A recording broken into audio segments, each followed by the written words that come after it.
అలాగే మనం ఇందాక రిటర్న్ గిఫ్ట్స్ గురించి మాట్లాడుకున్నాం గదమ్మా!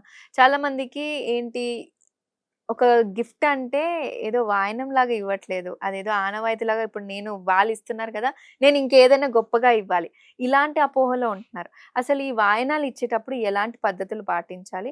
ఇలాంటివి ఏమైనా ఉంటాయా? అంటే ఇప్పుడు వాళ్ళిస్తుంది కాబట్టి మనం వేరేది ఇవ్వాలి. పండ్లలో గూడా సింపుల్ యాపిల్ పండ్లు గాని ఇలాంటివి ఇవ్వకుండా ఎక్సాటిక్ ఫ్రూట్స్ ఇవ్వాలని ఆశపడుతూ ఉంటారు కొంతమంది. సో, అసలు ఆ వాయనం ఇచ్చే విధానం ఎలా ఉండాలి? ఎలాంటివి మనం అందులో పెట్టి ఇస్తుండాలి? మంచి ప్రశ్న అడిగారు. ఇది గూడా వాయినాలు ఇచ్చేటప్పుడు గూడా చాలా మందికి పెద్ద పెద్ద బుట్టలు, అవును. బుట్టల నిండా అవును. ఏమిటేమిటో ఇస్తున్నారు. అసలిక్కడ మొత్తం వ్రత విధానంలో చేసేదేమిటి? నా భర్తకి నాకు అనురాగం పెరగాలి, సౌభాగ్యం పెరగాలి, మా కుటుంబం వృద్ధి చెందాలి. ఇంతేనా? హ్మ్. కాన్సెప్ట్ ఇంతే. అవును. ఈ అవును. కాన్సెప్ట్‌కి నేను వాయినం ఇస్తున్నాను. వాయినం ఎందుకిస్తున్నాను? వచ్చిన స్త్రీమూర్తి ఎవరైతే ఉన్నారో వారు లక్ష్మీదేవి అనుకుంటూ నేనిస్తున్నాను. హ్మ్. హ్మ్. అమ్మవారికి కావాల్సిందేమిటి అనంటే భక్తి, విశ్వాసం, దీంతో పాటు పసుపు, కుంకుమ. హ్మ్. ఈ వాయినాలన్నిట్లో పసుపు, కుంకాలు వెతుక్కోవాల్సొస్తుంది. అవును. హ్మ్. ఇది వాస్తవం మాట్లాడుతున్నాను. పసుపు, కుంకాలు వెతుక్కోవాల్సొస్తుంది. మనం చేసేది దేనికి? పసుపు, కుంకాల కోసమే కదా! హ్మ్. వ్రతం ఆచరిస్తున్నదే ఆ పసుపు, కుంకాల కోసం. పసుపు, కుంకము నిండుగా ఇచ్చుకోవటం, గాజులిచ్చుకోవటం, ఆ తర్వాత పువ్వులివ్వటం. ఇవి ఎగిరిపోయాయి. ఈ గిఫ్ట్స్ అని చెప్పి ఇందాక నేనన్నాను. దుబారా ఖర్చు చేసేవాడి ఇంట లక్ష్మి ఉండదు అని.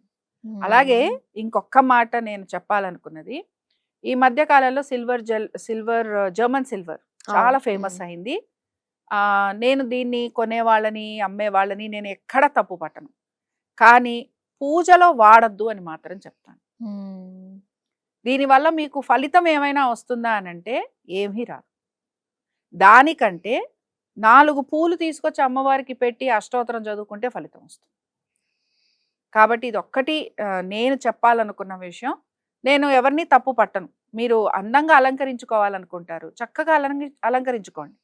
మీరేదైనా చేయాలనుకుంటున్నారు హ్యాపీగా చేసుకోండి. కానీ పూజా విధానంలో మాత్రం ఈ జర్మన్ సిల్వర్ తోటి పెట్టే వాటి వలన మీకు ఎటువంటి లాభము కలగదు. హ్మ్. ఇంకా మీరు చేసిన వ్రత విధానంలో దోషం కనపడుతుంది తప్ప. హ్మ్. అలాగే రిటర్న్ గిఫ్ట్స్ కూడా. అనవసరంగా చెప్పింది చేస్తే చాలు. ఆడవారికి బొట్టు, కుంకుమ ఇవ్వటము. అదే మామూలుగా ఏమంటాం పసుపు, కుంకుమ ఇవ్వటం, గంధం రాయటం, తర్వాత వారికి తాంబూలం ఇవ్వటం, వారి కాళ్ళకి దండం పెట్టుకోవటం, చక్కగా వారితోటి కూర్చొని సహస్రనామాలు, అమ్మవారి గొప్పతనం చెప్పుకోవటం, ఇలాంటివి. కొంచెం హ్మ్. నలుగురు ఆడవాళ్ళు కలిస్తే స్ట్రెస్ కూడా తగ్గుతుంది. ఏవో ఈ చీర బావుందనో, ఆ నగ బావుందనో అనుకోవటం. ఇలాంటివి ఉంటాయి గనక వీటి మీద ఎక్కువగా కాన్సంట్రేట్ చేయండి. మేడం అలాగే పెళ్లి కాని వాళ్ళు వరలక్ష్మి వ్రతం జరుపుకోవచ్చా? హ్మ్. ఇది సాధారణంగా వివాహమైన స్త్రీలే జరుపుకుంటారు. కాబట్టి వివాహమైన స్త్రీలు ఎవరైతే చేసుకుంటున్నారో వారి ఇంటికెళ్ళి వీళ్ళు చేసుకోవచ్చు. వీళ్ళు కూర్చొని ఓకే. అష్టోత్తరం చదువుకోవచ్చు. అమ్మవారివి ఏమైనా ఉంటే వారికి సహాయం చేయటం ఇలాంటివన్నీ కూడా చేయొచ్చు. హ్మ్. గర్భవతులు కూడా చేయొచ్చమ్మా. గర్భవతులు కూడా ఏడో నెల వరకు ఈ వ్రతం ఎవరైనా సరే చేసుకోవచ్చు. వాళ్ళకి హ్మ్. ఓపిక ఉండి చేసుకోగలుగుతాము అంటే చేసుకోవచ్చు. అత్తగారింట్లో ఉంటే అత్తగారింట్లో చేసుకోవచ్చు. అత్తగారు చేసుకుంటుంటే వీళ్ళు పక్కన కూర్చొని సహాయం చేయొచ్చు. హ్మ్. వీళ్ళు కూర్చొని అష్టోత్తరం చదువుకోవచ్చు. వీళ్ళు కూడా కొంచెం ఇంత పసుపు, కుంకుమ వేయొచ్చు. చక్కగా పూలతో చేసుకోవచ్చు. హ్మ్. అలాగే ఇంకా ఎవరైనా సరే ఇంకా మేము చేసుకోవచ్చా అనేవాళ్ళు. డెలివరీ తర్వాత ఒక దానికి ఎన్ని నెలల తర్వాత చేసుకోవచ్చు? దానికి గూడా ఒక రూల్ ఉంది.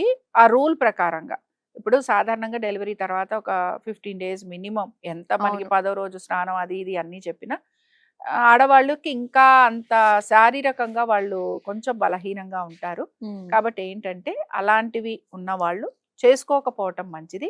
కానీ ఇంట్లో వీళ్ళు పుట్టింట్లో ఉంటే వాళ్ళ అమ్మగారు వాళ్ళు చేసుకుంటారు. హ్మ్. అత్తగారింట్లో అత్తగారు చేసుకుంటుంది. అయితే పురిటి స్నానాలు అవన్నీ అయ్యాకే చేసుకుంటారు. అది చాలా మంది ఫాలో అవుతారు గనక హ్మ్. అది వేరే విషయం.